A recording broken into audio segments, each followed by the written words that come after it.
We expect an independent body to oversee the law, that is, to oversee the election, that is Iebc. We expect to have a valid and correct voter register that is ratified by Iebc. We expect that the sections of the Electoral Code of 2020 that were deemed unfit, that were deemed unreasonable, that were deemed against the laws and the Constitution of Kenya to be done away with as soon as yesterday.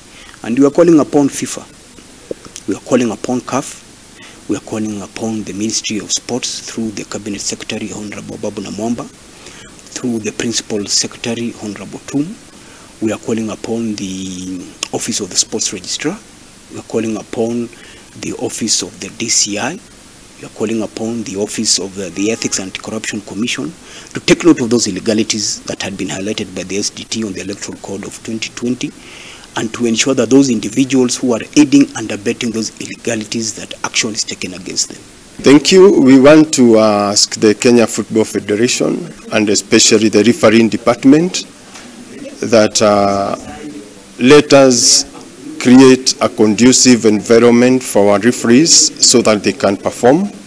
Many of our referees are working under intimidation and fear. For instance, when you have your appointment, if you have other issues that can make you not honor the appointment, you're supposed to write to the CEO, which to us we feel that it is not in order. Why you bring the CEO to matters of appointment? Number two, let us create an environment where our referees will perform, and then we demand results from them.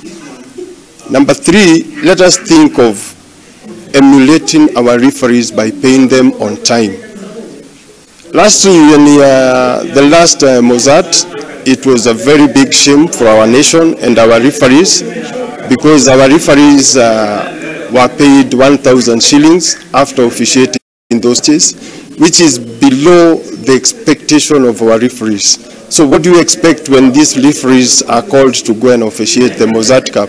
And we know from the bottom of our hearts that this tournament is fully funded, it is fully sponsored by Mozart, and our referees are yet to be paid. For those who officiated in the first group of knockout, they were only paid 1,000 shillings, which is below the expectation.